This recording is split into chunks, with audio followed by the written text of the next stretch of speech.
الحمدللہ رب العالمین والصلاة والسلام علی سید المرسلین نبینا محمد وعلی آلہ وصحبہ اجمعین، اما بعد۔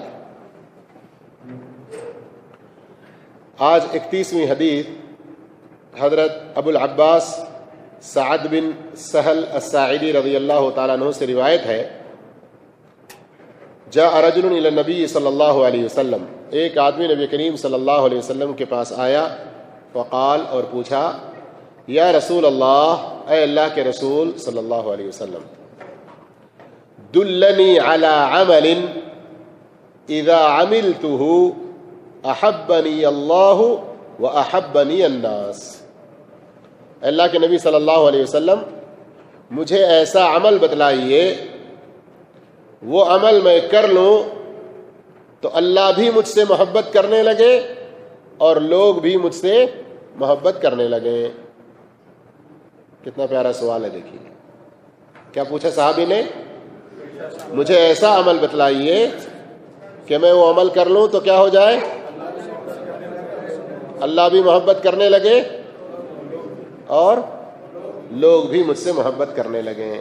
اللہ کے رسول صلی اللہ علیہ وسلم نے جواب میں فرمایا، ازہد فی الدنیا یحبک اللہ، دنیا سے بے رغبت ہو جاؤ، اللہ تم سے محبت کرے گا۔ اللہ اکبر۔ اللہ کی محبت پانے کے لیے کیا کہا، جواب میں کیا فرمایا، ازہد فی الدنیا، دنیا سے بے رغبت ہو جاؤ، اللہ تم سے محبت کرے گا۔ وزہد فیما عند الناس یحبک الناس، لوگوں کے پاس جو ہے اس سے بے نیاز رہو، اس کا سوال ان سے نہ کرو تو لوگ تم سے محبت کرنے لگیں گے۔ جواب سمجھ میں آ گیا؟ مختصر سا جواب ہے، 2 جملوں میں 2 جواب۔ اللہ کی محبت چاہتے ہو تو کیا کرو، دنیا سے بے رغبت ہو جاؤ، اور لوگوں کی محبت چاہتے ہو تو لوگوں کے پاس جو ہے اس کی حرص نہ رکھو، اس کی لالچ نہ رکھو، اس سے بے نیاز ہو کر ان سے رہو۔ یہ 2 جواب اللہ کے رسول صلی اللہ علیہ وسلم نے دیے ہیں۔ ابن ماجہ کی یہ حدیث حسن ہے۔ اس حدیث سے جو فائدے ہم حاصل کر سکتے ہیں، بعض دفعہ الفاظ کے اندر اس کے معانی کی تشریح میں جانے کے بعد کچھ اور فائدے ہمیں معلوم ہوتے ہیں، اس لیے علماء کی شروع کی طرف رجوع کرنا، اہل علم سے فائدہ اٹھانا یہ ضروری ہے۔ قرآن و حدیث کا ہم مطالعہ کریں، اس کا یہ مطلب ہرگز نہیں کہ اہل علم سے فائدہ نہ اٹھائیں۔ جن صحابہ اکرام نے نبی صلی اللہ علیہ وسلم سے ڈائریکٹ قرآن و حدیث کو سمجھا، ان کی بھی تشریحات کو سامنے رکھنا، کبار ائمہ اکرام کی تشریحات کو سامنے رکھنا، یہ سب ضروری ہے۔ علماء کی صحبت سے ہی علم حاصل کریں گے، لیکن قرآن اور حدیث کی صاف واضح دلیل ہمارے سامنے آ جانے کے بعد ہم اس پر عمل کرنے کے بجائے نفسانی خواہشات کو ترجیح دینا، یا پھر ہمارے رسم و رواج کو ترجیح دینا، یا پھر باپ دادا کے طریقے کو ترجیح دینا، یا پھر اماموں، پیروں، مرشدوں، بزرگوں کے طریقے کو ترجیح دینا، یہ ساری چیزیں ہمیں گمراہی میں لے جائیں گی۔ اس حدیث سے بہت سے جو فائدے ہمیں حاصل ہوتے ہیں، ان میں سے پہلا فائدہ یہ ہے کہ یہاں بھی آپ صحابہ اکرام کے شوق اور رغبت کو دیکھیے، اور پھر اپنی زندگی پر ذرا غور کیجئے کہ اب تک لگ بھگ ہم آج تک 11 حدیثیں پڑھ چکے ہیں۔ 11 حدیثوں میں متعدد حدیثیں ایسی آئی ہیں جن میں صحابہ سوال کر رہے ہیں نا، تو ہم اپنی زندگی میں ذرا غور کر لیں۔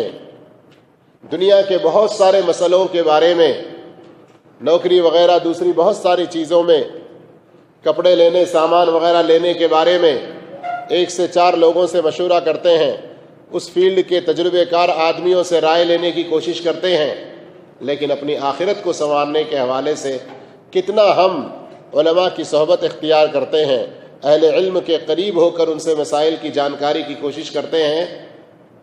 ان احادیث کی روشنی میں اپنے آپ کا ہمیں جائزہ لینا چاہیے۔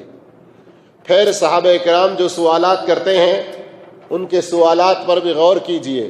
عموماً اکثر اوقات میں تقریباً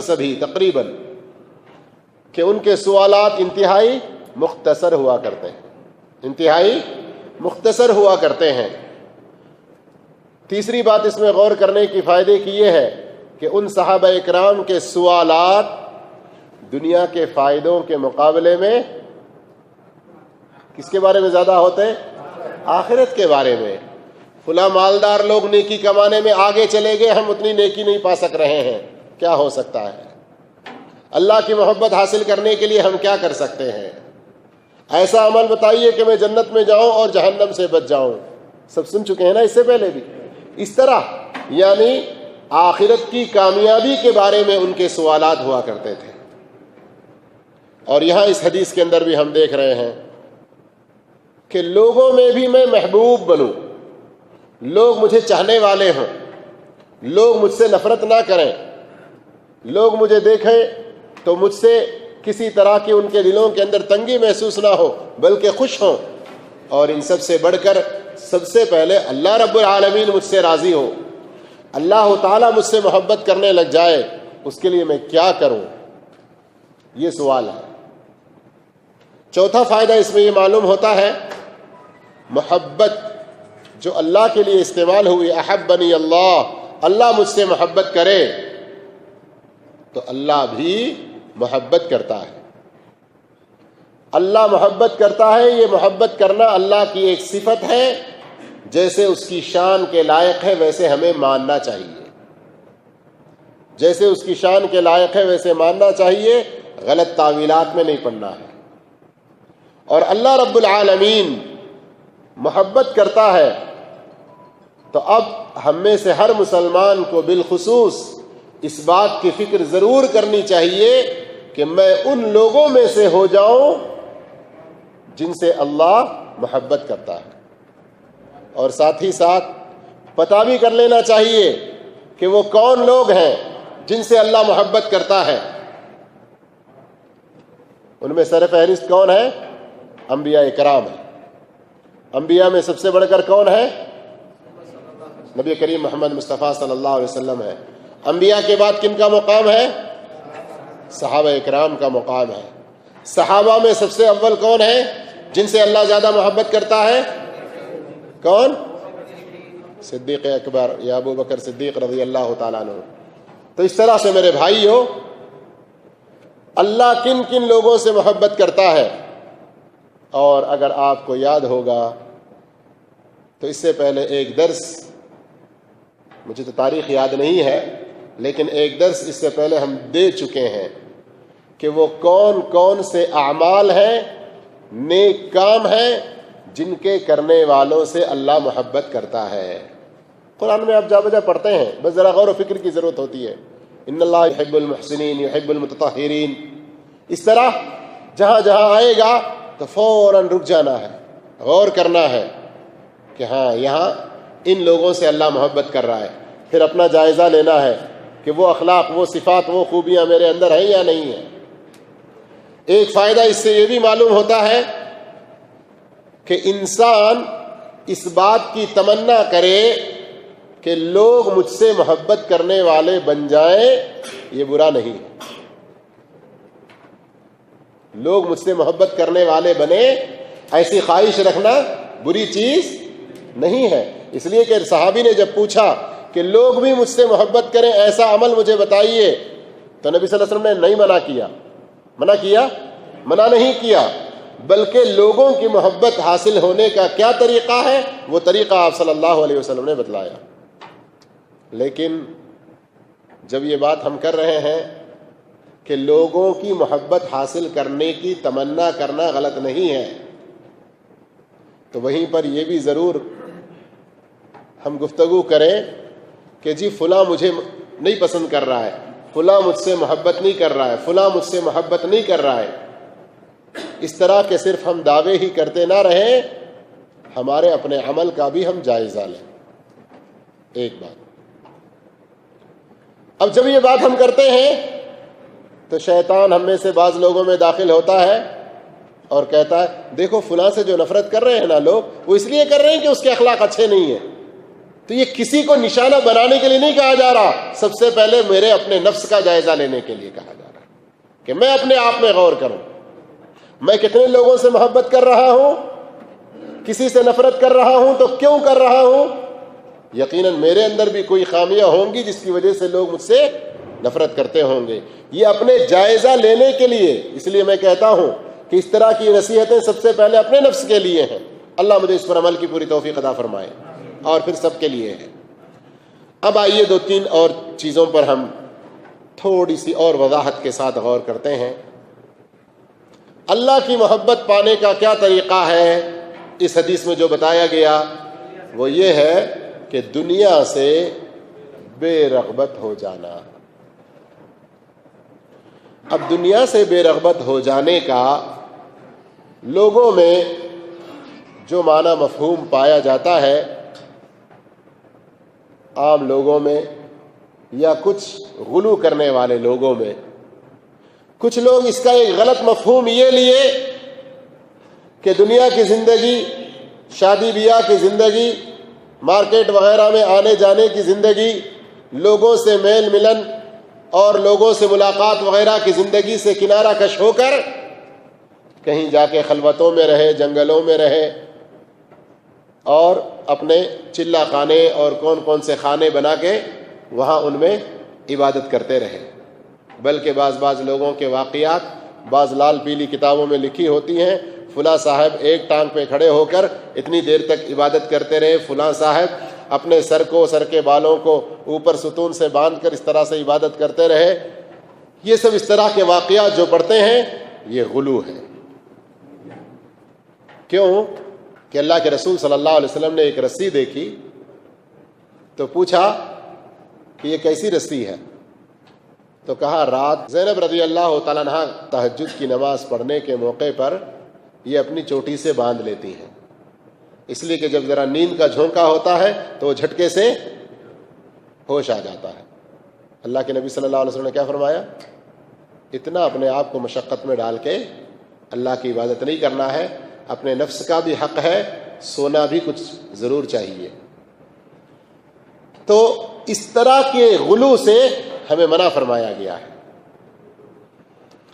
اور اسی طرح دنیا سے بے رغبت ہونے میں یہ بھی مطلب نہیں ہے کہ آپ اچھے کپڑے نہ پہنیں، یعنی اچھے کپڑے پہننا، اچھی سواری کا استعمال کرنا، اچھے مکان میں رہنا، یہ زہد کے خلاف نہیں ہے، زہد کے خلاف نہیں ہے۔ تو پھر زہد ہے کیا؟ زہد یہ ہے، اس کی مختصر اردو میں ہم اس کا ترجمہ یا اس کی تعریف اگر کرنا چاہیں، دنیا میں آپ ایسے ہر کام کو چھوڑ دیں جو آپ کے آخرت کے لیے فائدہ مند نہ ہو۔ سمجھ میں آئی بات؟ زہد کی تعریف اگر ہم اردو میں کرنا چاہیں تو کیا کر سکتے ہیں؟ دنیا میں آپ ہر اس کام کو چھوڑ دیں۔ کون سا کام؟ جو آپ کی آخرت کے لیے فائدہ مند نہ ہو، اس کو کہتے ہیں زہد۔ اب انسان اس چیز پر غور و فکر کرے اور اپنی زندگی میں جس چیز کا استعمال کر رہا ہے، اس لیے کہ موجودہ وقت میں جو سہولتیں نکلی ہیں ان کو اگر دیکھیں تو ایک آدمی ہے، چھوٹا سا موبائل بس رکھا ہوا ہے اور وہ بھی مسجد میں نہیں لاتا۔ کیوں؟ اس لیے کہ عبادت میں خلل ڈالتا ہے۔ الحمدللہ، یہ بھی اچھا اس کا خیال ہے۔ ایک آدمی اتنا بڑا فون لے کے اپنے جیب میں رکھتا ہے اور نمازوں کو آتا ہے، ہم اس کو زہد کے خلاف کہیں گے؟ اگر وہ اس جوال کا استعمال مسجد میں آنے کے بعد بھی مسجد میں نماز کے دوران اس کو سائلنٹ رکھتا ہے، لیکن نماز سے پہلے یا نماز کے بعد اس سے کچھ ایسے فائدے حاصل کرتا ہے جو اس کے آخرت کے لیے بہت مہم ہو.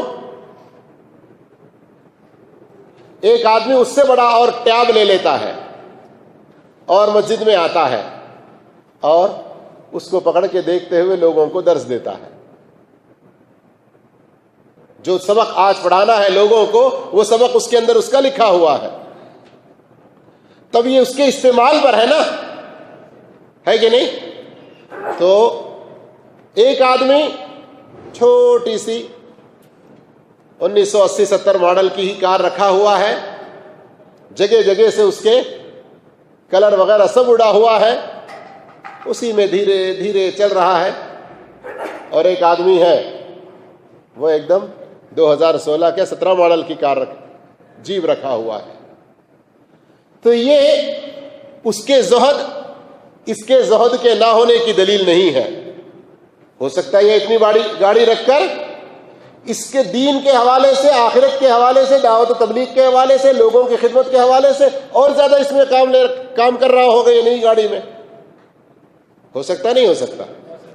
تو استعمال پر ہے. تو صرف چیزوں کا استعمال ہی. اسی لیے جب نبی صلی اللہ علیہ وسلم سے پوچھا گیا کہ ہم میں سے ایک آدمی اچھا پہننا چاہتا ہے, اچھا کھانا چاہتا ہے, تو کیا یہ بھی کبر میں آئے گا, تکبر اور گھمنڈی میں آئے گا؟ تو اللہ کے رسول صلی اللہ علیہ وسلم نے فرمایا کہ نہیں. اللہ تو چاہتا ہے کہ اللہ رب العالمین نے جب کسی بندے کو کوئی نعمت سے نوازا تو اس کا اثر اس پر ظاہر ہو, لیکن کبر کیا ہے؟ غمط الحق و بطر الناس. آپ حق کو جھٹلا دیں, حق کو قبول نہ کریں, حق پر عمل نہ کریں, اور جو لوگ آپ سے کم حیثیت والے, کم درجے والے ہیں ان کو حقیر جانتے رہیں. یہ کیا ہے؟ تکبر اور گھمنڈی میں آئے گا. اس لیے میرے بھائیوں, زہد کے یہ خلاف چیز نہیں ہے. زہد کے خلاف کیا ہے؟ دنیا دار بن جانا. جیسے اللہ کے رسول صلی اللہ علیہ وسلم نے فرمایا تعیس عبد الدینار والدرہم, روپیے پیسے کا جو بندہ ہے وہ ہلاک و برباد ہو گیا. تو انسان کو دنیا کی اتنی فکر لگ جائے کہ وہ اپنی آخرت کو بھلا دے, یہ زہد کے خلاف چیز ہے. انسان دنیا میں اس قدر مگن ہو جائے کہ جی فرض کافی ہیں, سنتیں نفلیں تو ایسی بھی نہیں پوچھی جائیں گی نا, یہ زہد نہیں ہے. انسان دنیا میں اس قدر مگن ہو جائے کہ اس کے لیے ہر طرح کی قربانی دینے کو تیار ہو, اللہ کے دین پر عمل کرنے کے لیے ہیلے بہانے کرے, یہ زہد کے خلاف ہے. اور اللہ کے رسول صلی اللہ علیہ وسلم نے ایک حدیث میں فرمایا الدنیا ملعون وملعون ما فيها الا ذکر اللہ وما والاه وعالم ومتعلم.